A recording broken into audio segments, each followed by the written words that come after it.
మా latest videos కోసం మా ఈ తెలుగు న్యూస్ ఛానల్ సబ్స్క్రైబ్ చేసి గంట సింబల్ యాక్టివేట్ చేసుకోండి.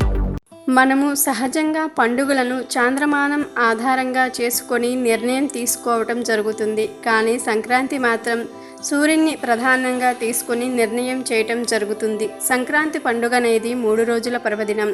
తిథిలో సంబంధం లేని పండుగ. ఈ 3 రోజుల పండుగలలో మొదటి రోజు భోగి పండుగ. దక్షిణాయనానికి ధనుర్మాసానికి చివరి రోజు ఈ భోగి రోజు. భోగి అంటే భోగభాగ్యాలను అనుభవించే రోజు అని అర్థం. ఎందుకంటే పాడి పంటలు సమృద్ధిగా ఇండ్లకు వచ్చే కాల సమయం.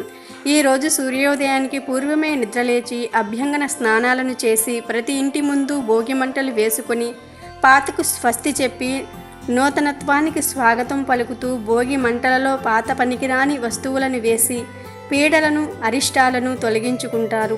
తెల్లవారక ముందే భోగి మంటలతో మొదలుకొని కుటుంబంలో ఆనంద కోలాహలం ప్రారంభమవుతుంది. దీనితో పాటుగా భోగికి ఇంకా చాలా విశిష్టతలు ఉన్నాయి. ఈ రోజున ప్రత్యేకంగా 5 సంవత్సరాల లోపు పిల్లలకు భోగి పళ్లను పోయటం జరుగుతుంది. కొన్ని ప్రాంతాలలో ఈ రోజున ముత్తైదువులు కొత్త గాజులు వేయించుకుంటారు. ఇంటికి వచ్చిన కొత్త అల్లుళ్ళు ఇతర బంధువులతో చాలా ఆనందంగా గడుపుతారు. అయితే వీటన్నిటితో పాటుగా భోగి రోజున ఇలా చేయటం వలన మీ ఆనందం ఐశ్వర్యం రెట్టింపు అవుతున్నాయని పండితులు చెప్తున్నారు. మరి ఏమి చెయ్యాలో ఈరోజు మనం తెలుసుకుందాం. భోగి రోజుకు ఉన్న ప్రత్యేకతలలో ఒకటి గోదా రంగనాథుల కళ్యాణం. ఎక్కువ శాతం అన్ని దేవాలయాలలో భోగి రోజున గోదా రంగనాథుల కళ్యాణం చేస్తారు. కాబట్టి మీ దగ్గరలో ఉన్న ఆలయంలో జరిగే గోదా కళ్యాణానికి మీరు వెళ్ళి మీ వంతు సాయం చేయటం వలన మరలా వచ్చే భోగి వరకు ఎలాంటి సమస్యలు లేకుండా జీవిస్తారు.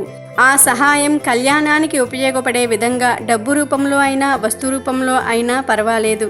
కావున మీరు కూడా భోగి రోజున ఈ చిన్న పని చేయటం వలన వారి అనుగ్రహంతో మీ జీవితంలో ఇకపై ఎలాంటి కష్టాలు బాధలు ఉండవు. జీవితం మొత్తం దేనికి లోటు లేకుండా ఆరోగ్యం ఐశ్వర్యం మీ సొంతమవుతాయి. వీడియో నచ్చితే లైక్ చేయండి, షేర్ చేయండి, బట్ సబ్స్క్రైబ్ చేసుకోవడం మర్చిపోవద్దు.